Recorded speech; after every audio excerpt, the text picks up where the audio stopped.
El silencio era absoluto, o casi. No allí a 60 pisos sobre el frenético caos de São Paulo. En ese ático que era menos un hogar y más un santuario de cristal y quietud, el único sonido que importaba era el que resonaba en el cráneo de Miguel Prado. Y, en ese instante, era la furia tronante del movimiento final de la novena sinfonía de Beethoven. Sus brazos, vestidos de seda negra, cortaban el aire acondicionado enrarecido. Los dedos largos y pálidos se crispaban, las muñecas giraban con precisión quirúrgica. No necesitaba una batuta. Él era la batuta. El aire frente a él era la orquesta, y la ciudad que se extendía hasta donde la contaminación lo permitía ver era su público cautivo y silencioso. Miguel Prado, a sus 48 años, era un arquitecto de legados, no de piedra o acero, sino de sonido y prestigio. Su empresa, Prado Armonía, no era solo una de las mayores inversoras en música clásica del país, era un imperio. Descubría talentos, financiaba orquestas, construía teatros acústicos que eran verdaderas catedrales del sonido, y en su tiempo libre dirigía. Ah, cómo dirigía. Era su verdadera pasión, la única forma de trascendencia que se permitía. En el podio era un dios, moldeando el caos en belleza, extrayendo orden y pasión de decenas de almas diferentes, uniéndolas bajo su voluntad singular. Fuera del podio, se esforzaba por mantener el mismo orden, la misma distancia divina. Su apartamento era la prueba de ello, un mausoleo de diseño minimalista, mármol italiano tan blanco que hería la vista, paneles de madera oscura que no guardaban fotos familiares y paredes de vidrio que sustituían cualquier necesidad de arte. El arte estaba afuera, la metrópolis incansable, un organismo vivo y palpitante que observaba con el distanciamiento de un entomólogo estudiando una colonia de hormigas. Durante el día, un monstruo de concreto y furia. Por la noche, un tapiz de diamantes falsos, un río de rubíes y topacios líquidos fluyendo por las arterias de las avenidas. Era la única belleza caótica que admiraba, pues podía mantenerse por encima de ella, intacto. Su rutina era su religión. Se despertaba a las 5:00 de la mañana, sin despertador. Su cuerpo era un metrónomo, desayuno, café negro, sin azúcar, y una sola rebanada de pan integral con aguacate, preparado por una ama de llaves fantasma llamada Inés, a quien veía quizás 2 veces por semana, y con quien se comunicaba mediante breves notas dejadas sobre la encimera de cuarzo. De 6:00 a 8:00 estudiaba partituras. No solo las leía, las diseccionaba, entendiendo la intención del compositor a un nivel casi celular. De 8:00 a 8:30, su asistente personal, Elena, una mujer de eficiencia aterradora y emociones indescifrables, llegaba para el briefing diario. «Buenos días, señor Prado», dijo ella esa mañana, la voz tan neutra como el zumbido del aire acondicionado. Estaba parada a exactamente 3 metros de la poltrona de cuero donde Miguel finalizaba su lectura. Su agenda para hoy: reunión con el Consejo de la Filarmónica a las 10, almuerzo con el ministro de Cultura a la 1:30 del mediodía, y la audición para el puesto de primer violín está programada para las 3 de la tarde. Miguel no levantó la vista de la partitura de Mahler. Cancela el almuerzo. Dile al ministro que surgió un imprevisto familiar. Envía una caja de nuestro mejor Borgoña como disculpa. Elena ni parpadeó. Un imprevisto familiar, señor. ¿Debo especificar algo? Finalmente, él la miró. Sus ojos, de un gris profundo como el cielo antes de una tormenta, eran su herramienta más eficaz. Podían inspirar terror o devoción, dependiendo del micromovimiento de sus músculos faciales. «Elena, ¿cuántos años trabajas para mí?» «7 años, señor. Y en 7 años, cuando tuve un imprevisto familiar». Un silencio tenso llenó el espacio. La propia idea era absurda. Miguel Prado no tenía familia, sus padres habían muerto hace más de una década, no tenía hermanos, y lo más importante, no tenía hijos. Nunca tendría. La palabra de un médico, pronunciada cuando tenía solo 20 y tantos años, había sido la nota final en una parte de su vida, antes incluso de que pudiera ser compuesta. Esterilidad idiopática, una sentencia fría y clínica que en su momento lo devastó. Soñaba con un hijo a quien pudiera transmitir su pasión, su conocimiento. Pero el dolor, como todo en su vida, fue procesado, compartimentado y finalmente transformado en combustible. Si no podía crear un heredero de su sangre, crearía un legado de sonido que resonaría por siglos. La decisión del médico se convirtió en una licencia poética para su soledad, una justificación para construir su imperio sin las distracciones desordenadas de los lazos humanos. El amor, el matrimonio, los hijos eran melodías demasiado complejas e impredecibles, llenas de notas disonantes que él no podía controlar. Y Miguel Prado necesitaba controlar todo. «Usa tu creatividad, Elena», dijo finalmente despidiéndola con un gesto. «Para eso te pago». Ella asintió, una estatua de eficiencia, y se retiró. Miguel se volvió hacia la ventana. Allá abajo, un punto verde en medio del gris, el Parque del Retiro. Con un telescopio potente que mantenía discretamente en un rincón, él a veces observaba, no por voyeurismo, sino por una curiosidad antropológica. Veía parejas, familias, veía a un padre enseñando a su hija a andar en bicicleta, el pequeño cuerpo desequilibrado siendo sostenido por manos fuertes. Una vez, se permitió sentir una punzada, una nota fantasma, pero la silenció rápidamente. Esa no era su sinfonía, la suya era mayor, más pura. El día transcurrió como una composición bien ensayada. La reunión con el consejo fue un ejercicio de poder y persuasión. Los hizo aprobar el financiamiento para una gira europea con la precisión de un cirujano manejando un bisturí. Cada palabra, cada pausa, cada mirada, todo estaba calculado para el máximo efecto. Salió de la sala de reuniones, dejando tras de sí un rastro de admiración y un leve temor. Así le gustaba. A las 3 estaba en su despacho privado, en el mismo edificio, una sala con paneles de madera que olían a cera de abejas e historia. La sala de audiciones quedaba al lado, acústicamente aislada. Él no participaba de las audiciones iniciales, solo de las finales, pero hoy algo lo impulsaba a prestar atención. La vacante de primer violín, el espalla, era crucial. Era su segundo al mando en el escenario, el nexo entre el maestro y la orquesta. Necesitaba a alguien con técnica impecable, pero también con alma. A las 3:15, Elena entró, con la expresión más seria de lo normal. «Señor, la candidata de las 3, Laura Vargas, no se presentó». Miguel sintió una oleada de irritación, fría y aguda. Una tardanza era una falta de respeto, una ausencia, una herejía. En su mundo, la puntualidad no era una virtud, era el oxígeno. ¿No contestó el teléfono? Fue directo al buzón de voz, respondió Elena. Revisé su currículum. Es impresionante. Se graduó con honores en el Conservatorio de Ginebra, tocó con la Orquesta de París, pero hay un hiato en los últimos 7 años. Pequeños conciertos, clases particulares, nada grandioso. El detalle del hiato lo intrigó por un segundo, pero la irritación ganó. Era una pérdida de su tiempo, una imperfección en la partitura de su día. «Olvídelo, siguiente», gruñó, pero el nombre y la falta de profesionalismo se le grabaron en la mente. Laura Vargas, la audacia, la falta de consideración. Durante el resto de la tarde, mientras escuchaba a otros candidatos, algunos técnicamente brillantes, pero sin alma, otros apasionados, pero imprecisos, la ausencia de ella lo obsesionaba. Era una nota silenciosa, pero ensordecedora. Al final del día, de vuelta a su fortaleza de cristal en el cielo, la irritación había fermentado y se había transformado en algo más. Era una cuestión de principios. Su imperio estaba construido sobre la roca de la disciplina y el respeto.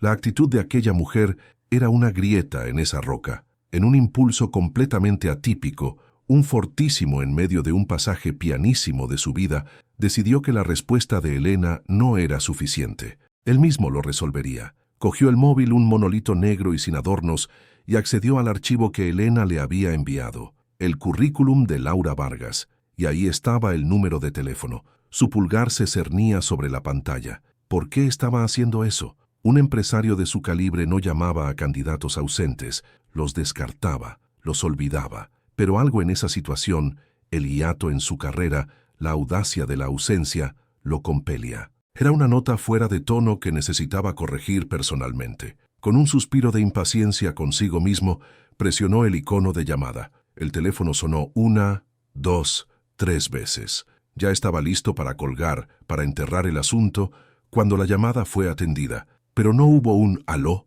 Del otro lado de la línea, vino un sonido que no pertenecía a su mundo meticulosamente orquestado. Era un sonido pequeño, vacilante, asustado, la voz de una niña. «Mamá, Mamá no puede hablar ahora, dijo la vocecita quebrada por un llanto contenido.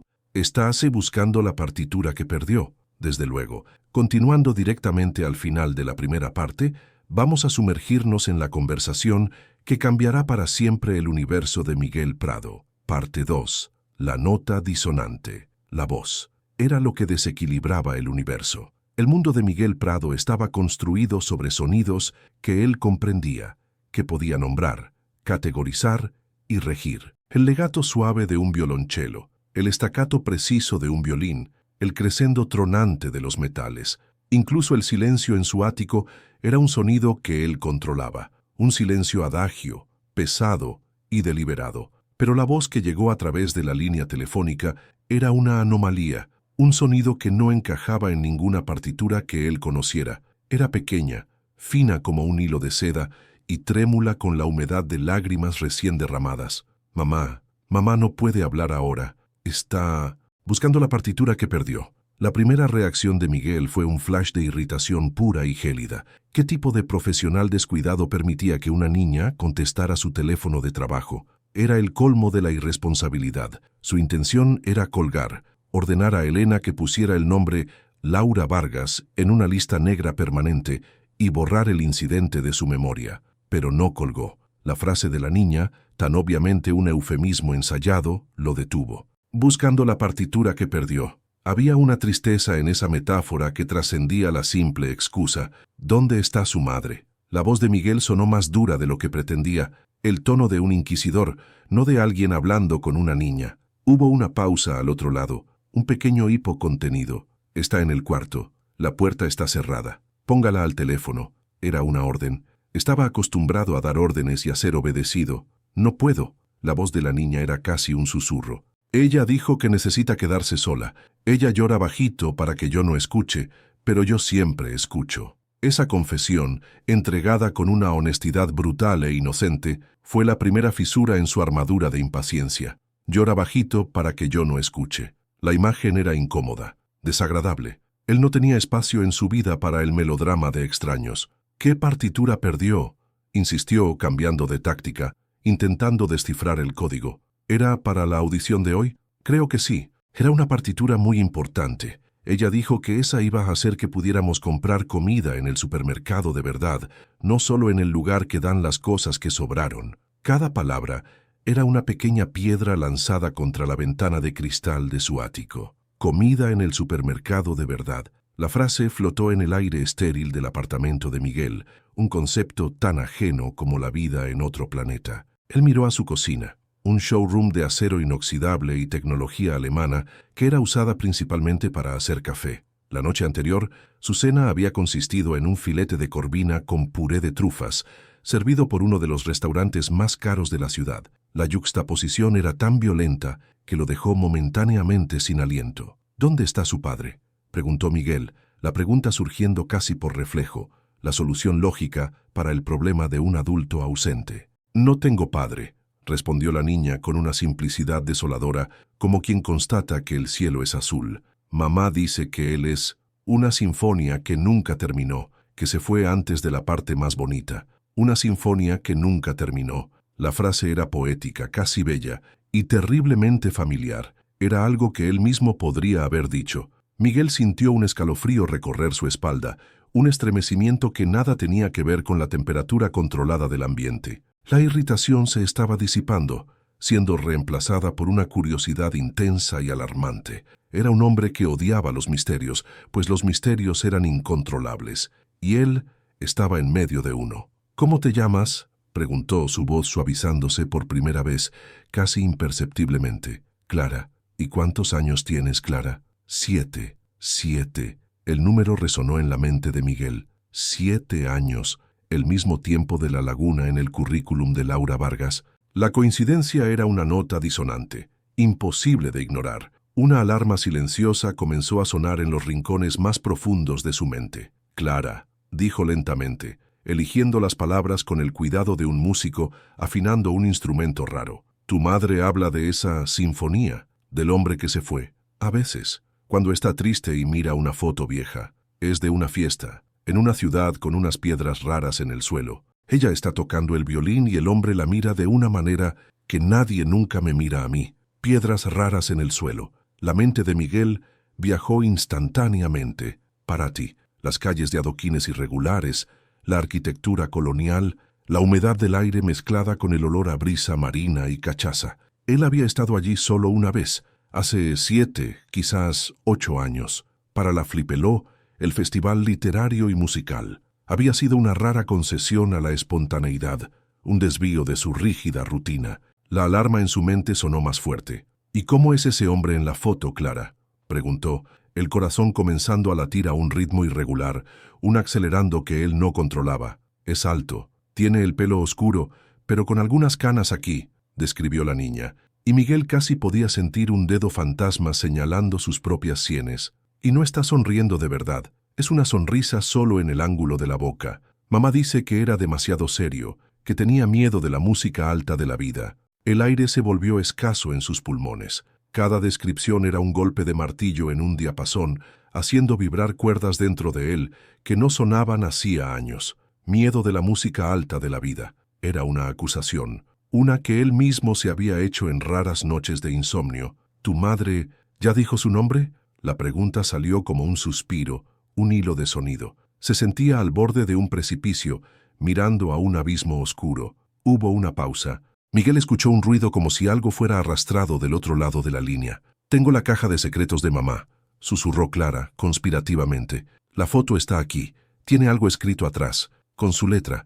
Es Miguel, Miguel Prado, el nombre, su nombre». El tiempo se detuvo. La 9ª Sinfonía de Beethoven, que aún resonaba en su memoria, fue sustituida por un zumbido agudo y blanco. Un sonido de puro nada. El teléfono, un objeto ligero de metal y vidrio, de repente pareció pesar 1 tonelada en su mano. Miró a través de la pared de cristal, pero no vio la ciudad. Vio el rostro de una mujer, 7 años más joven, los ojos oscuros e intensos, el cabello castaño cayendo sobre los hombros mientras tocaba un Vivaldi apasionado en una esquina de Parati, la luz amarilla de los faroles coloniales creando una aureola a su alrededor. Laura, lo recordaba. ¿Cómo podría olvidarlo? Era la personificación de la música alta de la vida que tanto temía. Una violinista callejera con el talento de una solista de conciertos. Hablaron durante horas, sobre música, sobre sueños, sobre la prisión del éxito y la libertad del anonimato. Había una química entre ellos, una resonancia que lo asustó. Él, el maestro del control, se sintió completamente descontrolado. Pasaron la noche juntos. Y a la mañana siguiente, dominado por el pánico de sentir algo real, algo que podría desviar el curso de su vida perfectamente planeada, se fue antes de que ella despertara. Dejó dinero sobre la mesa, una cantidad generosa e insultante, un pago por servicios prestados, una forma de rebajar la experiencia a una mera transacción, de negar la conexión que había sentido. Fue un acto de cobardía, y nunca más miró atrás. Hasta ahora. «¿Joven?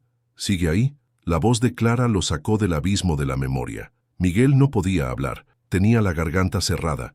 La palabra estéril, que había sido la piedra angular de su identidad durante más de 2 décadas, ahora parpadeaba en su mente como una luz de neón defectuosa. ¿Una mentira? ¿Habría sido una mentira? ¿O sería esto un golpe? ¿Una farsa elaborada por una mujer a la que había despreciado años atrás? La posibilidad era tan plausible como la paternidad. Su mente analítica luchaba contra la onda de choque emocional.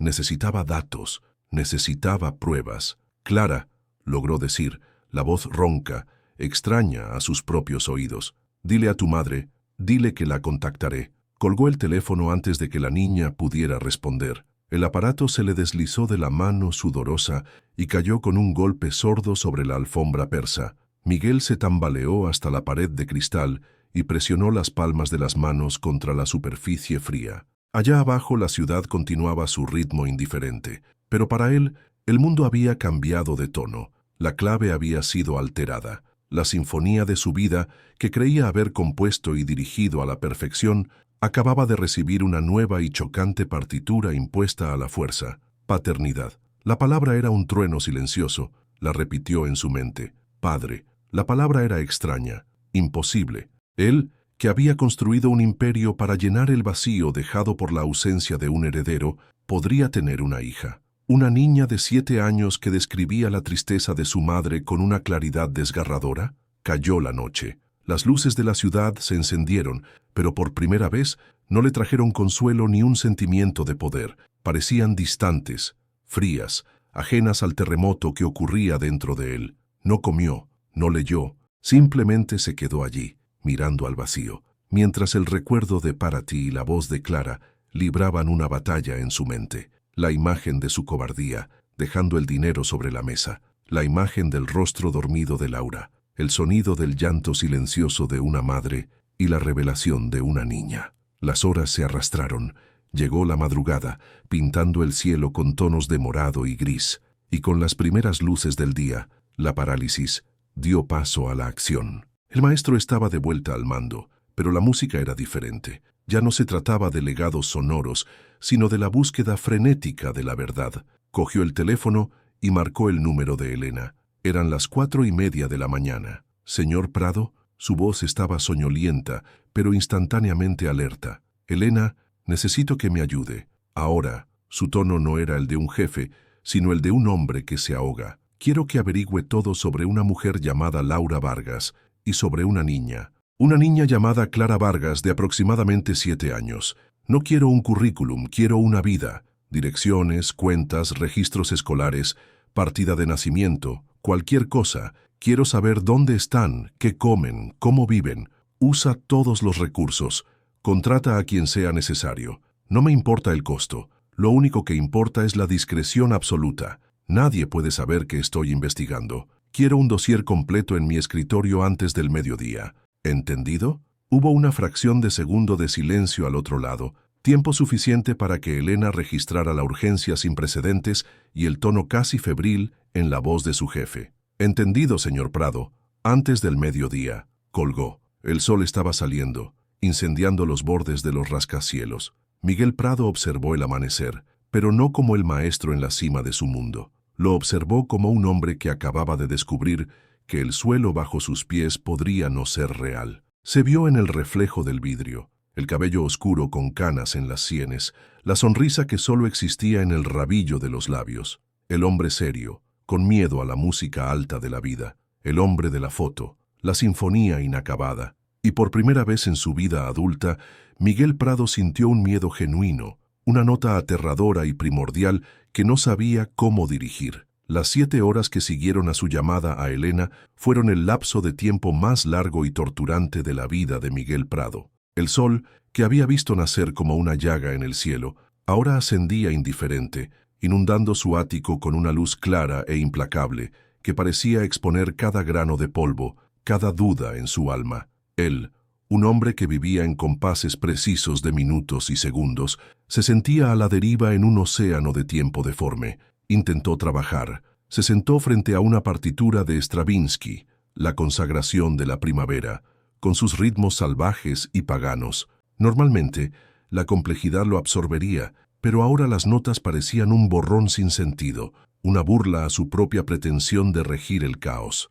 El caos estaba dentro de él, y era ensordecedor. Caminaba de un lado a otro del vasto apartamento. El sonido de sus zapatos caros sobre el mármol era la única percusión en su prisión de silencio. Cada coche que pasaba 60 pisos abajo, cada sirena distante, lo hacía mirar hacia la puerta, el corazón dando un salto descontrolado. Era un maestro sin orquesta, un rey en un castillo vacío, aguardando un mensajero que podría ser su salvador o su verdugo. La imagen de la niña, Clara, no lo abandonaba. Su voz, su pequeño sollozo. «Llora bajito para que yo no lo oiga, pero yo siempre lo oigo». La frase era un ostinato cruel, un tema repetitivo que se negaba a salir de su mente. Por primera vez en décadas, Miguel sintió la textura de la culpa. Era áspera, incómoda. El recuerdo de su cobardía en Paraty ya no era un hecho distante y archivado, sino una escena vívida y en tecnicolor. No solo había abandonado a una mujer con la que había tenido una conexión genuina, la había insultado con su dinero, un intento patético de borrar la humanidad de la experiencia. ¿Y si aquella noche, aquel acto de fuga, hubiera generado una consecuencia de 7 años de edad, con una voz triste y unos ojos que aún no conocía? La posibilidad era un peso aplastante en su pecho, una presión que amenazaba con quebrarle las costillas. A las 11:47 de la mañana, el interfono sonó. La voz de Elena, calma y profesional como siempre, anunció su llegada. Miguel abrió la puerta. Ella estaba allí sosteniendo un maletín de cuero negro, sin ninguna expresión en su rostro. Pero sus ojos, por una fracción de segundo, traicionaron una chispa de curiosidad, quizás incluso de preocupación. Nunca había visto a su jefe de esa manera. El cabello ligeramente despeinado, la camisa de seda arrugada, los ojos grises inyectados de quien no había dormido. «Señor Prado», dijo ella, entrando y colocando el maletín sobre la mesa de centro de cristal. El sonido del cuero contra el cristal fue absurdamente alto en el silencio. «Hable». La voz de Miguel era una grava. Elena permaneció de pie, con la postura impecable de siempre, como para compensar el caos que emanaba de él. Laura Vargas, 36 años, hija única de profesores de música de clase media de Campinas, ambos fallecidos. Se graduó con honores en el Conservatorio de Ginebra, historial impecable hasta hace 7 años y medio. Después de eso, el patrón cambia drásticamente. Ella hizo una pausa, como para darle tiempo a prepararse. Miguel solo asintió, los ojos fijos en la carpeta negra, la caja de Pandora. Ella regresó a Brasil abruptamente, continuó Elena. En los últimos 7 años, tuvo 17 direcciones diferentes, la mayoría en barrios periféricos de São Paulo y alrededores, ninguna por más de 6 meses. Patrón consistente con dificultades financieras y desahucios. Trabajó como profesora de música en escuelas públicas, camarera, teleoperadora, vendedora. Hace 2 años fue contratada como violinista en un cuarteto que toca en bodas y eventos corporativos, lo que parece haberle traído una pequeña estabilidad. Cada palabra era un golpe. La mujer de talento excepcional, a la que él había conocido en Paraty, reducida a una vida de inestabilidad y subempleo. «La niña», dijo Miguel, la voz baja. Elena pasó una página en su tableta, que consultaba discretamente. Clara Vargas, nacida el 23 de mayo hace 7 años, en el Hospital Público Municipal de Taubaté. Consta en la partida de nacimiento. Madre, Laura Sofía Vargas. Padre, no declarado. Padre no declarado. La frase legal fría lo golpeó con la fuerza de un puñetazo. Él retrocedió un paso, la mano yendo instintivamente al pecho. Taubaté. Tenía sentido. Quedaba en el camino entre Paraty y São Paulo. La cronología era perfecta. Implacable. «El expediente contiene copias de todo», dijo Elena, la voz aún neutra, pero con un tono que sugería que había más. Facturas de luz atrasadas, notificaciones de desahucio, expedientes escolares de Clara. Es una alumna excelente, según los informes. Hay también una copia de un dibujo que hizo para un trabajo del Día de la Madre el año pasado. Miguel abrió la carpeta. En la parte superior, detrás de una hoja de presentación, estaba el dibujo. Era infantil, hecho con ceras, pero la intención era clara. 2 figuras, una mujer alta con el pelo largo y castaño y un violín en la mano, y a su lado, una niña pequeña. Se cogían de la mano.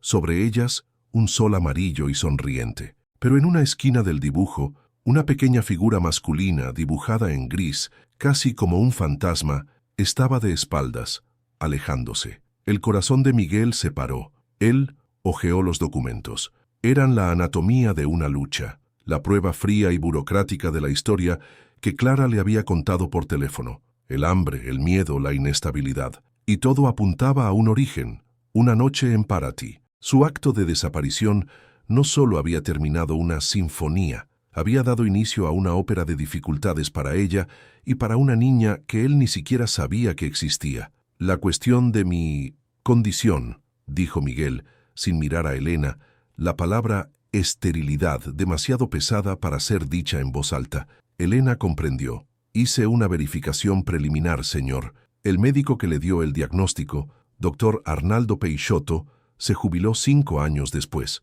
Falleció hace 3 años. Pero lo interesante es que era el médico de familia de su padre durante más de 30 años, y encontré registros de transferencias financieras sustanciales de la empresa de su padre a una cuenta personal del doctor Peixoto anualmente durante una década, comenzando en el año de su diagnóstico. El mundo de Miguel se inclinó violentamente. La culpa que sentía por Laura ahora se mezclaba con una nueva y terrible emoción, la furia helada de la traición. Su propio padre, un hombre autoritario que siempre desaprobó su pasión por la música, que lo quería como sucesor en los negocios, no como un artista. ¿Habría él urdido la mentira más cruel de todas para asegurar que su hijo no se distrajera con una familia? ¿Para mantener el foco de Miguel en el imperio? La monstruosidad de la idea era tan vasta, tan operística, que parecía imposible, y sin embargo, encajaba perfectamente con el carácter de su padre.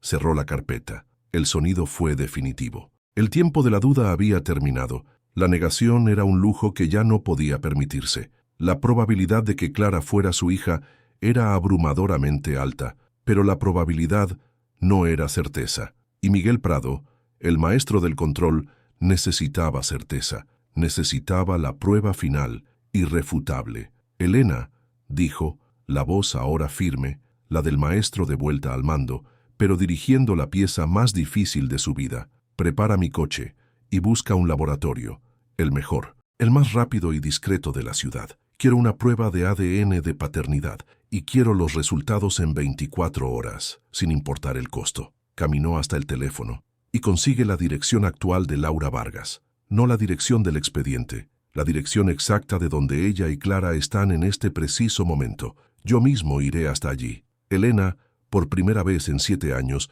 demostró sorpresa. Señor, tal vez sea más prudente que yo haga el contacto inicial para preparar el terreno. Puede ser un shock para ella. Miguel la miró, y en sus ojos había una tormenta de culpa, rabia y una determinación de hierro. Elena, el shock ocurrió hace 7 años en una mañana en Paraty. Yo llegaba tarde al primer acto. Ahora voy a asegurarme de que esté presente para el resto de la representación. Era una decisión tomada. Él, el hombre que vivía por encima del mundo, descendería de su torre de cristal. Él enfrentaría la música, no como un maestro protegido por la distancia del podio, sino como un hombre, despojado de sus certezas, a punto de encontrar la nota más importante y aterradora de toda su vida. El trayecto fue un descenso, no solo en altitud, sino en estatus, en realidad, en todo lo que Miguel Prado definía como su universo. El Mercedes blindado deslizaba silenciosamente, una cápsula de cuero y aire filtrado,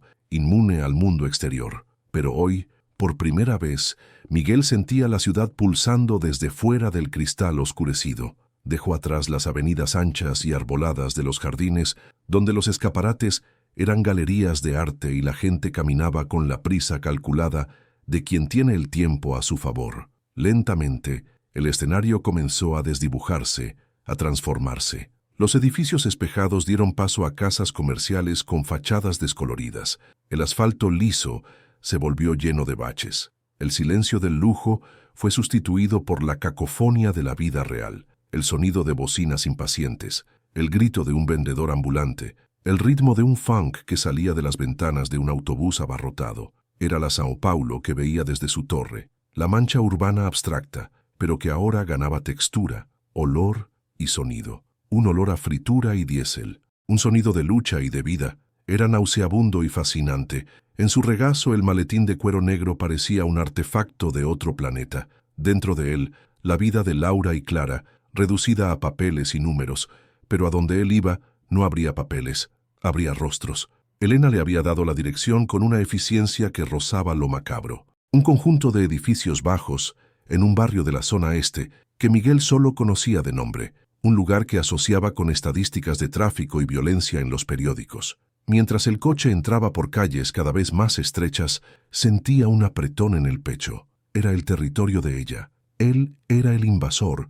Ensayaba el discurso en su mente. Sería directo, clínico. Laura, he recibido información que me lleva a creer que existe la posibilidad de que yo sea el padre de su hija. Por el bien de todas las partes involucradas, y para que se establezcan las responsabilidades adecuadas, sugiero que realicemos una prueba de ADN lo antes posible. Sonaba razonable, sonaba como un contrato, pero la imagen del dibujo de Clara, el hombrecito gris marchándose, destrozaba el guión en pedazos. El chofer, un hombre adiestrado para ser invisible, se detuvo frente a un conjunto de edificios de 4 pisos, de pintura beige descolorida y ventanas idénticas. Aquí es, señor. Miguel miró por la ventana. Niños corrían en un patio de cemento agrietado. Ropa se secaba en tendederos improvisados en los balcones. Había una sensación de comunidad, de vidas entrelazadas, tan diferente de su soledad aséptica. Sintió un miedo primitivo. En su mundo él era el maestro. Aquí ni siquiera sabía leer la partitura. «Espere aquí», le dijo al chofer, la voz más baja de lo normal. Salió del coche y el mundo lo golpeó. El aire era más cálido, más húmedo. Los sonidos eran más fuertes. Se arregló el caro traje, sintiéndose absurdamente fuera de lugar, un pingüino en medio de una bandada de palomas. Entró en el bloque C, el olor a lejía y a judías cocidas invadiendo sus fosas nasales. Subió 3 tramos de escalera, el corazón martilleando contra sus costillas. Apartamento 34. Una puerta de madera sencilla, con la pintura descascarada cerca del pomo. Se detuvo ante ella por un largo momento. Desde dentro, escuchó el sonido débil y vacilante de un violín. No era una pieza de concierto. Eran escalas, ejercicios de calentamiento. El sonido cesó. Él levantó la mano, las yemas de los dedos flotando a centímetros de la madera. Este era el momento, la nota que cambiaría toda la composición. Golpeó. 3 golpes secos y firmes. El silencio que siguió fue denso. Entonces oyó el sonido de pequeños pies corriendo, seguido de una voz de mujer, amortiguada por la puerta. «Clara, no, deja que yo atiendo». La puerta se abrió, y el tiempo una vez más se quebró. Laura Vargas estaba allí. 7 años habían pasado, pero él la reconocería en cualquier lugar. Había nuevas líneas de cansancio alrededor de sus ojos, pero eran los mismos ojos oscuros e intensos que lo habían cautivado en Paraty. Su cabello estaba recogido en un moño desaliñado y llevaba una camiseta sencilla y pantalones de chándal. No era la musicista etérea de su memoria, sino una mujer real, forjada por el tiempo y la dificultad. Su rostro pasó por una sucesión de emociones a una velocidad asombrosa. Primero, la confusión de ver a un extraño con traje en su puerta. Luego, un brillo de reconocimiento, seguido de una conmoción tan profunda que palideció, la boca ligeramente abierta. La conmoción dio paso a la incredulidad y, finalmente, a una rabia fría y protectora. Se movió instintivamente, intentando cerrar la puerta. «¿Qué estás haciendo aquí?». Su voz era un susurro feroz. Pero antes de que la puerta pudiera cerrarse, una cabecita de cabello rizado apareció en la rendija, espiando detrás de la pierna de su madre. Eran los ojos de Clara, grandes, marrones, curiosos. Miró el rostro de Miguel y el reconocimiento fue instantáneo. «Mamá», dijo, la voz clara y sin vacilación, «es el señor de la partitura». La frase fue como un fósforo encendido en una habitación llena de gas. Laura se congeló, la mano en la puerta. Su mirada pasó de Miguel a su hija, el rostro contorsionado en una máscara de pánico y furia. Miguel sintió que el aire se le escapaba de los pulmones. Verla de verdad. Era una niña pequeña, delgada, pero con una seriedad en la mirada que era inquietantemente familiar. Era su mirada.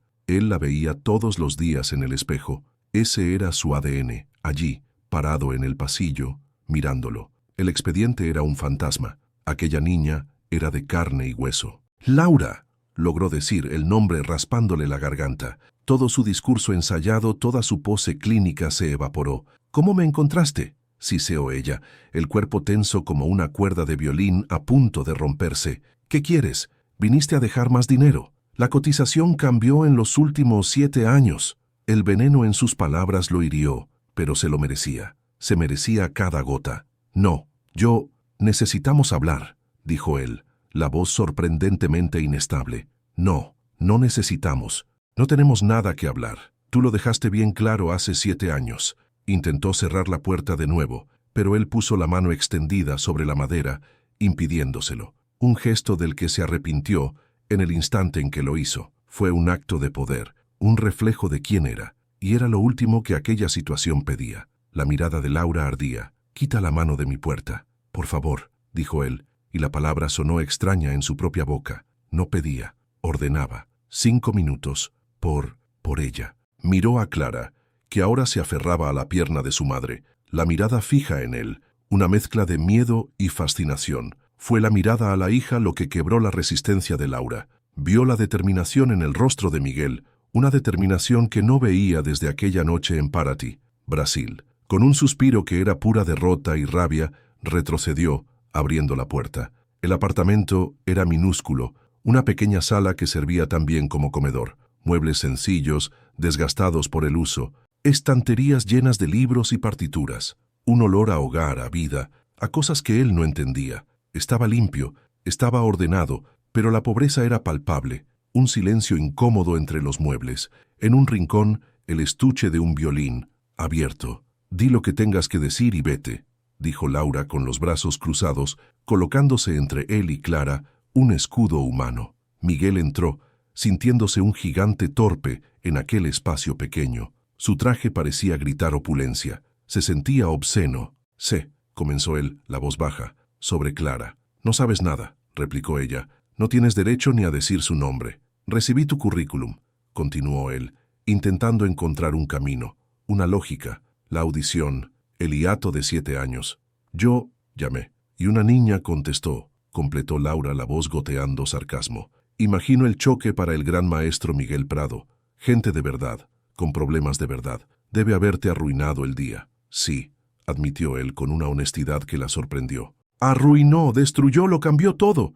Miró a Clara, que aún lo observaba en silencio. «Laura, necesito saber la verdad, sin juegos, sin acusaciones, solo la verdad». Ella rió, un sonido sin alegría. «¿La verdad? ¿Quieres la verdad? La verdad es que huiste como un cobarde. La verdad es que descubrí que estaba embarazada 2 semanas después, sola y sin un centavo. La verdad es que he luchado todos los días durante los últimos 7 años para darle una vida decente, mientras tú probablemente ni siquiera te acordabas de mi nombre. Esa es la verdad. ¿Satisfecho?» Cada palabra era un golpe merecido.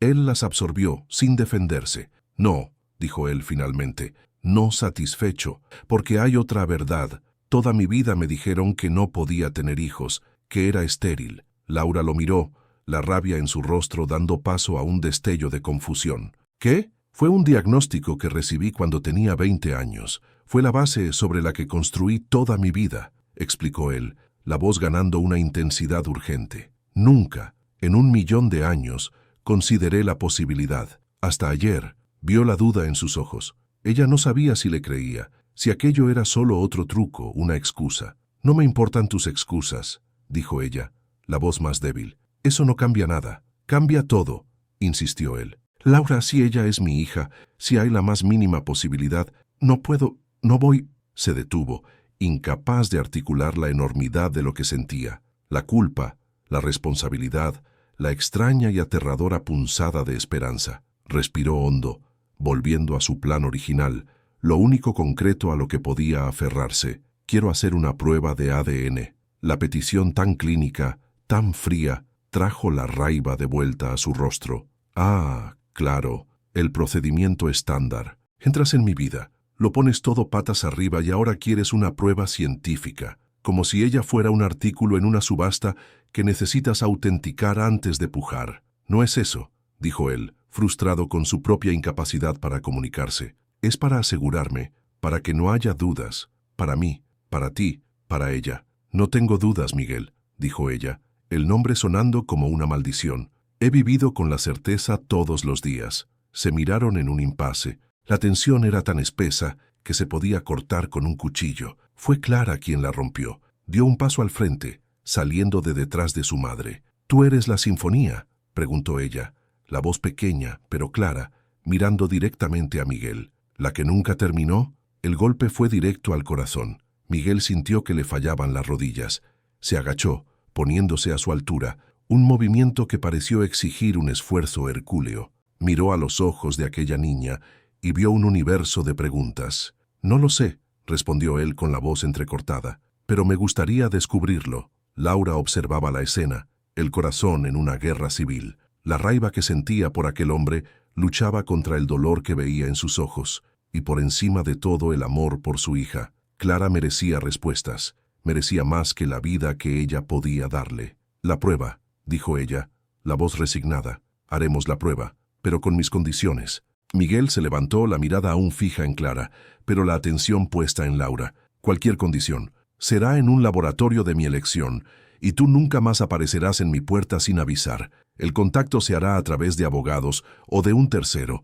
No vas a convertir la vida de mi hija en un circo». «De acuerdo», dijo él sin dudar. Un acuerdo frágil se selló en medio de aquella pequeña sala. No había alivio, solo el peso de lo que estaba por venir. Miguel sabía que era hora de irse. Dio una última mirada a Clara, grabando su rostro en su memoria. «Voy a resolver esto», le dijo a Laura, una promesa. Se dio la vuelta y salió, cerrando la puerta tras de sí. Al bajar las escaleras, el olor a frijoles y a vida parecía seguirlo. Entró en el silencioso refugio del Mercedes. El contraste con el apartamento de Laura lo agredía físicamente. El maestro había vuelto a su torre de marfil, pero la torre estaba resquebrajada. Ya no era solo el director de su propia vida, ahora era parte de un dueto inesperado, una melodía compleja y dolorosa que apenas comenzaba a aprender. Y mientras el coche se alejaba, dejando atrás el edificio beige, supo que el resultado de aquella prueba no era el final de la historia, era solo el final del preludio. El día siguiente fue una composición en un solo tono, la ansiedad. Para un hombre que se enorgullecía de su capacidad de compartimentar, de aislar emociones para que no interfirieran en la lógica de sus días, la espera del resultado de la prueba de ADN fue una forma de tortura exquisita. Miguel Prado descubrió que todas sus cajas mentales se habían roto y las emociones se derramaban por todas partes, manchando la partitura de su rutina. El procedimiento en sí fue un ejercicio de contraste surrealista. A la mañana siguiente del encuentro con Laura, una enfermera discreta, vestida con un uniforme blanco impecable, llegó a su ático. En un ambiente de silencio monástico, realizó la toma de la muestra genética con la eficiencia aséptica de quien cataloga un artefacto, un hisopo en la parte interna de la mejilla, un tubo de plástico sellado en un sobre acolchado, un código de barras. Él era, en ese momento, reducido a una muestra biológica, un conjunto de datos a cruzar con otro. Simultáneamente sabía, un proceso similar estaba ocurriendo en el modesto apartamento del este de la ciudad, un evento que, para Clara, debía ser confuso y quizás un poco aterrador. La imagen de ella, mirando un hisopo con sus ojos serios, lo obsesionaba. Después de que la enfermera se fue, el silencio en su apartamento, antes una fuente de poder y claridad, se volvió opresivo, pesado. Cada segundo se arrastraba con la lentitud de una nota fúnebre. Intentó refugiarse en el trabajo, pero las hojas de cálculo financieras de Prado Armonía parecían un idioma extranjero. Se sentó al piano de cola, un magnífico Fazioli que ocupaba un lugar de honor en la sala, los dedos flotando sobre las teclas de marfil. Pensó en tocar Bach. La arquitectura matemática de sus fugas siempre lo calmaba, pero sus dedos no obedecieron. En su mente no oía contrapuntos complejos, oía la voz de una niña preguntando, ¿eres tú la sinfonía? La pregunta de Clara lo había desarmado completamente. Era más profunda de lo que ella podía imaginar. Había pasado toda su vida creyendo ser la sinfonía completa, el compositor, el director, la orquesta y la sala de conciertos, todo en uno. Un sistema cerrado y autosuficiente. Ahora se veía obligado a enfrentarse a la posibilidad de que él no fuera la pieza entera, sino solo un movimiento largo, solitario y arrogante, quizás, pero incompleto, y que el resto de la sinfonía, el scherzo, el adagio, el finale, estaba viviendo en un apartamento de 3 habitaciones, luchando por pagar las cuentas. Se levantó del piano y caminó hasta una estantería donde, en un discreto portarretratos de plata, había una foto antigua, él y su padre frente al teatro municipal. Miguel era un joven de 20 y tantos años, delgado, con el pelo algo largo y un brillo de ambición en los ojos. Su padre, un hombre corpulento, de traje, con una sonrisa que no llegaba a la mirada, tenía la mano posesivamente sobre su hombro. Durante años, Miguel miró esa foto con una mezcla de respeto y resentimiento. Respeto por el imperio que su padre había construido y que él había heredado y expandido. Resentimiento por la constante desaprobación de su padre por su distracción con la música. Ahora, mirando la foto, solo sentía una furia fría y abisal. Las transferencias financieras al doctor Peixoto que Elena había descubierto eran la prueba de una traición de proporciones shakespearianas. Su padre no solo lo había manipulado, le había robado la posibilidad de una elección, le había robado la verdad, lo había sentenciado a una vida de soledad, no para protegerlo, sino para moldearlo a su propia imagen, para garantizar que el imperio tuviera un heredero concentrado y sin distracciones. La ironía era cruel. En el intento de impedirle tener un heredero, su padre había garantizado que, cuando Miguel finalmente descubriera la verdad, el heredero que encontraría sería un extraño, un niño con ya 7 años de historia vivida lejos de él. La rabia era tan intensa que cogió el portarretratos y con un movimiento brusco lo guardó en un cajón, el rostro de su padre ahora oculto en la oscuridad. Las 24 horas prometidas por el laboratorio se estiraron por una eternidad. No comió, no durmió, solo esperó. Finalmente, al final de la tarde del día siguiente, el interfono sonó. «Elena está aquí, señor». Su corazón dio un salto. Respiró hondo, recomponiendo la máscara de compostura, y abrió la puerta.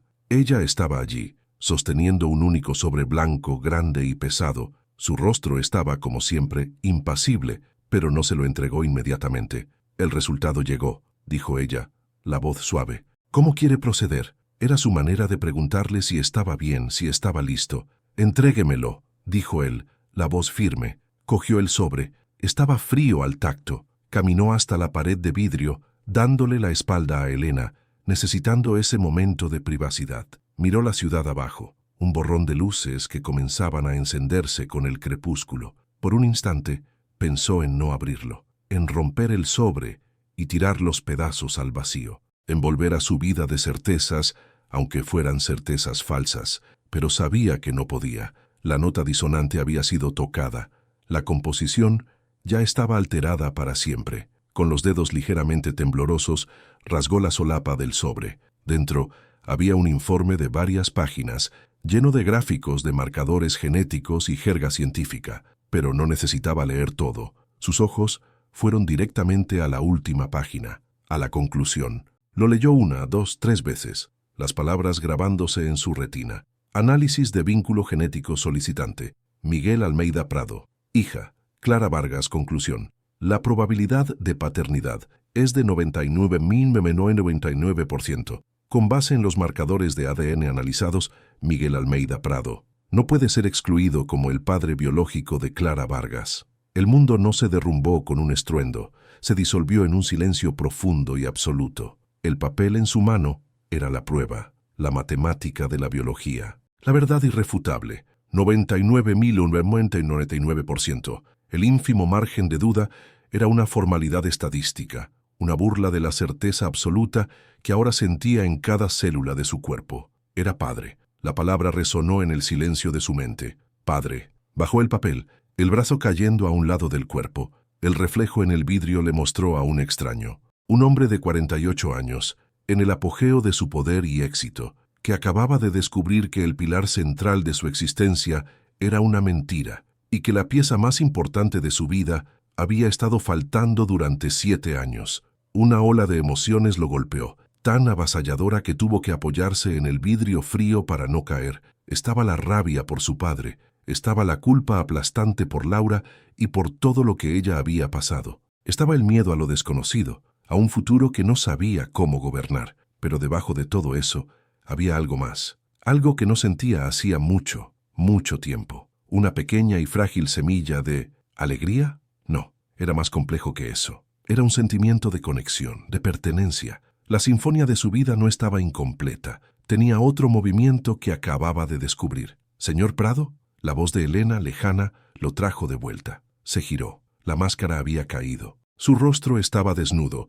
mostrando la devastación y la maravilla de aquel momento. «Llame a mis abogados», dijo, la voz ronca. La primera reacción fue la del viejo Miguel, el hombre de negocios. «Preparen un fondo fiduciario, el mejor, con todo lo que ella necesite. Escuela, salud, vivienda. Quiero que la vida de ellas esté resuelta, inmediatamente». «Sí, señor», dijo Elena tomando su celular. «Espere», la interrumpió. Miró de nuevo el expediente, que aún estaba sobre la mesa. Miró el dibujo de Clara, el hombrecito gris de espaldas. La solución no era solo dinero. El dinero era lo que había usado para insultar a Laura 7 años atrás. Usar dinero ahora, por más bien intencionado que fuera, sería solo una repetición del mismo error, a mayor escala. Sería otro intento de borrar la humanidad de la situación, de resolver un problema emocional con una solución financiera. «No», dijo, más para sí mismo que para ella. «Cancele a los abogados.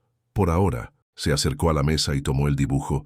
Miró la figura de la niña, de la mano de su madre, una violinista. la hija de una violinista, su hija. Una idea comenzó a formarse, un gesto, no una solución, sino un comienzo, un primer paso en un puente que tendría que construir, piedra a piedra. Elena, dijo él, la voz ahora clara, con un nuevo tipo de determinación. Necesito que encuentres algo para mí, no lo mejor del mercado, no lo más caro. Quiero lo mejor para una niña de 7 años que está aprendiendo a tocar, un violín de 3/4, de buena madera, con un sonido cálido. Quiero también al mejor profesor de Madrid, alguien con paciencia y alma, para dar clases particulares. Elena lo miró, la sorpresa finalmente rompiendo su fachada profesional. Entrégalo en su casa, continuó Miguel, ignorando su sorpresa. Hoy, sin tarjetas, sin identificación, solo una nota. Tomó un bolígrafo y una pequeña tarjeta de notas de su escritorio. Su caligrafía, normalmente angular y apresurada, salió más suave. Pensó por un momento y escribió solo 5 palabras.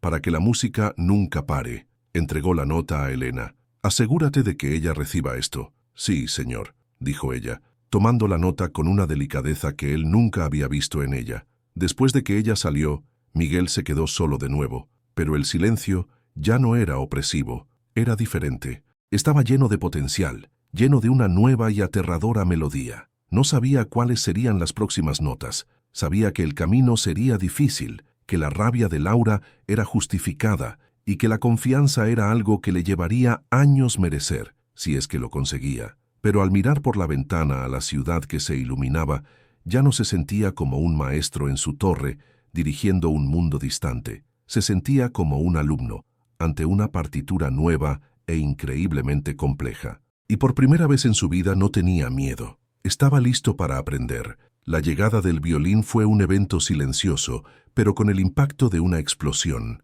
Laura abrió la puerta y encontró a un mensajero sosteniendo un estuche negro, elegante y perfectamente dimensionado para una niña. Su primera reacción fue de rechazo, un reflejo de orgullo. Ella no aceptaba caridad, pero el mensajero simplemente dijo que ya estaba pagado y que había una nota. Dejó el estuche en el pasillo y se fue. Con el corazón acelerado, Laura lo llevó adentro. Clara, al ver el estuche, se quedó con los ojos muy abiertos, una mezcla de asombro y reverencia. Dentro, el violín reposaba en un terciopelo azul profundo. Era hermoso. La madera brillaba con un tono miel, y era evidente, incluso para un profano, que era un instrumento de calidad excepcional, muy superior al violín de estudio, gastado y alquilado, que Laura usaba para enseñar a su hija. Entonces, vio la nota. Una pequeña tarjeta blanca, con una caligrafía elegante y contenida. 5 palabras, para que la música nunca pare. Laura se sentó en el sofá, la nota temblando en su mano. No había nombre, pero no era necesario. Solo un hombre en el mundo podría haber enviado eso. Aquel gesto la conmovió más que cualquier disculpa u oferta de dinero. Miguel no intentaba comprar su perdón, no intentaba imponerse. Hablaba el único idioma que ambos entendían a la perfección, la música. Era un regalo no para la hija que apenas conocía, sino para la música que habitaba en ella. Era un acto de respeto. Por primera vez en 7 años, al pensar en Miguel Prado, no sintió solo rabia, sintió una incómoda y confusa oleada de algo más. Y cuando el teléfono sonó al día siguiente, y una voz calma se presentó como uno de los mejores profesores de violín de Sao Paulo, Brasil, diciendo que había sido contratado anónimamente para dar clases a Clara, Laura, tras una larga pausa, aceptó. Los meses que siguieron fueron una composición lenta, un adagio construido sobre gestos cautelosos y silencios significativos. Miguel cumplió su promesa, mantuvo la distancia. No hubo más apariciones sorpresa. La comunicación se hacía a través de Elena, quien se había convertido en una especie de intermediaria improbable, pero su presencia se sentía. Un día, Laura recibió una notificación de que su alquiler para los próximos 2 años había sido pagado por un fondo de incentivo a jóvenes músicos. Sabía de quién venía, pero la forma discreta, impersonal, le permitió aceptarlo sin sentir que su dignidad estaba siendo comprada. Con la carga financiera aliviada, pudo dejar los trabajos esporádicos y dedicarse más a la música y a Clara. Miguel, por su parte, estaba en su propia jornada de transformación. El resultado del test de ADN No lo había transformado mágicamente en un padre amoroso, pero lo había imbuido de un sentido de propósito que nunca antes había tenido. Comenzó a usar su poder y su fortuna de una nueva manera, no para construir salas de concierto, sino para construir un puente. Recibía informes semanales del profesor de Clara, sabía de su progreso, de las piezas que estaba aprendiendo, y un día el profesor mencionó que habría un pequeño recital de alumnos. Miguel fue. Se quedó al fondo del pequeño auditorio, escondido en las sombras, el corazón latiendo más fuerte que en cualquier estreno que hubiera dirigido, y entonces la vio. Clara subió al escenario, pequeña y seria, sosteniendo el violín que él le había regalado. Hizo una torpe reverencia y comenzó a tocar una sencilla melodía de Bach. Las notas no eran perfectas, había vacilación, un ligero rasguño del arco aquí y allá, pero tocaba con una concentración, una pasión que era un espejo de su madre, un espejo de él mismo. En ese momento, observando a su hija crear música, Miguel sintió que las últimas murallas de su antigua vida se derrumbaban. El amor por esa niña no era una decisión, era un hecho, tan real e irrefutable como el ADN que compartían. Al final de la presentación, cuando Clara sonrió al público que aplaudía, sus ojos se encontraron con los de él por una fracción de segundo. Él no sabía si ella lo había reconocido, pero él le hizo un gesto casi imperceptible antes de salir, el rostro mojado por lágrimas que no sabía que era capaz de llorar. Fue Laura quien dio el siguiente paso. Una semana después del recital, ella lo llamó. No a Elena, sino a su número personal. Él quiere verte, fue todo lo que dijo. Se encontraron en un lugar neutral, el jardín botánico. Era un domingo soleado. Miguel llegó temprano, con las manos sudando, sintiéndose como un adolescente en su primera cita. Cuando Laura y Clara se acercaron, vio que algo había cambiado. La hostilidad en la mirada de Laura había sido reemplazada por una curiosidad cautelosa. Y Clara no se escondió detrás de su madre, corrió hacia él. «¿Viniste?», dijo, deteniéndose a pocos metros de él. «¿Te gustó mi recital?». «Me encantó», respondió él con la voz entrecortada. «Fuiste magnífica». Ese día fue el primero de muchos. Paseos por el parque, visitas a museos, tardes escuchando a Clara practicar.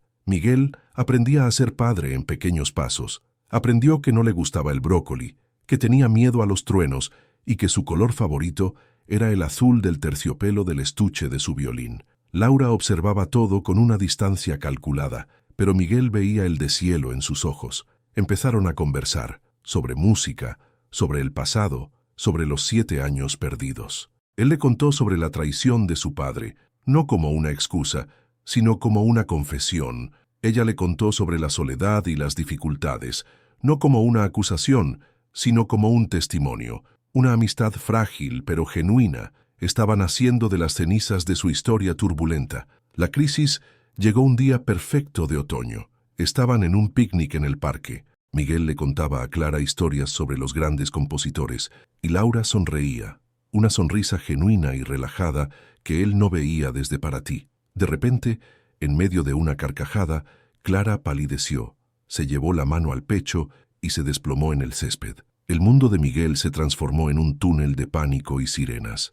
El hospital, la angustiante espera, las frías palabras de los médicos. El diagnóstico fue brutal: síndrome de Alport, una enfermedad genética rara que afectaba los riñones. La condición de Clara era agresiva. Sus riñones estaban fallando rápidamente. Necesitaba un trasplante. La palabra genética resonó en la mente de Miguel. Los médicos explicaron que la enfermedad era hereditaria. El mundo de él, que finalmente había encontrado un centro, un equilibrio, estaba desplomándose de nuevo. La búsqueda de un donante comenzó. Laura fue examinada inmediatamente. No era compatible. La desesperación se instaló. «Yo», dijo Miguel a los médicos, «examínenme a mí». Fue durante los exámenes de compatibilidad que la verdad final salió a la luz. Un nefrólogo, analizando el historial completo de Miguel, frunció el ceño. «Señor Prado, hay algo en sus exámenes antiguos y en los nuevos. Usted tiene la misma anomalía genética, una variante mucho más leve, casi asintomática, que probablemente nunca le causaría problemas graves, pero está ahí. El diagnóstico de infertilidad que le dieron en su juventud, médicamente, con base en esto, es imposible. En realidad, esta condición genética es la prueba definitiva de su vínculo con su hija. La ironía era divina en su crueldad y en su gracia. La mentira de su padre no solo lo había condenado a la soledad, sino que también le había ocultado una condición que ahora podía ser la salvación de su hija. Y claro, él era un donante perfecto. Cuando se lo contó a Laura, en el pasillo estéril del hospital, ella se desplomó en sus brazos, llorando. Todas las barreras, toda la rabia, todo el dolor de los últimos 7 años se disolvieron en ese abrazo. «Te vas a arriesgar por ella», sollozó. «Laura», dijo él, sujetándole el rostro entre sus manos, «ella no es un riesgo. Ella es lo único que tiene sentido. No estoy dando una parte de mí, me estoy volviendo entero». La cirugía fue un éxito. Miguel despertó en una habitación de hospital, el dolor en su costado un recordatorio físico de su acto. Elena estaba allí. «Clara está bien», dijo, la voz finalmente cargada de emoción, y Laura no se ha separado de su lado. En los días que siguieron, el hospital se convirtió en un santuario. Laura cuidaba de los dos, moviéndose entre las habitaciones, el rostro cansado, pero iluminado por la esperanza. En aquellos días de vulnerabilidad compartida, se enamoraron de nuevo, o quizás por primera vez de verdad. No la pasión febril de una noche en Paraty, Brasil, sino un amor profundo, forjado en el miedo, el sacrificio y el redescubrimiento. Un año después, el escenario es un parque en una ciudad similar a Blumenau, Alemania. La luz del sol se filtra entre los árboles, pintando el suelo de dorado. Clara, ahora con 9 años, corre por el césped, sana, vibrante. El sonido de su risa es la melodía más hermosa que Miguel jamás ha oído. Ya no tiene un violín de 3/4. Ahora tiene uno de tamaño completo, un regalo de cumpleaños de sus padres. Miguel y Laura están sentados en un banco, tomados de la mano, observándola. Él ya no vive en el ático de cristal. Compraron una casa en una ciudad como Sao Paulo, con un gran jardín para que Clara corra y un estudio de música donde los sonidos de piano y violín se mezclan diariamente. «¿Te acuerdas de aquella noche en Paraty?», pregunta Laura, con la cabeza apoyada en su hombro. «Pensé que eras una sinfonía inacabada». «Lo era», responde él. «Era un preludio largo y solitario. Vosotras sois el resto de la pieza, la parte más bonita». Él se vuelve hacia ella, los ojos grises ahora cálidos y llenos de una paz que nunca conoció. Saca una pequeña caja del bolsillo. No hay una multitud, no hay una orquesta, solo están ellos. «Laura Vargas», dice él, la voz firme, «me enseñaste que la vida no es una partitura que se controla, sino una música que se siente. Tú y Clara sois mi obra maestra. Cásate conmigo. Déjame pasar el resto de mi vida intentando ser digno de ser el final de nuestra sinfonía». Las lágrimas que corren por el rostro de Laura son de pura alegría. Ella dice «sí», mientras Clara corre hacia ellos, abrazándolos, uniéndolos en un acorde perfecto. Miguel Prado, el antiguo maestro de la soledad, finalmente encontró su lugar. Se dio cuenta de que un legado no se construye con piedra o sonido, sino con momentos. Con risas en un parque, con cuentos antes de dormir, con el calor de una mano sosteniendo la suya. Ya no necesitaba dirigir el mundo desde una torre. Su mundo estaba allí, en esas dos parejas de ojos que lo miraban con amor. La sinfonía, finalmente, estaba completa, y era más magnífica de lo que jamás hubiera podido soñar.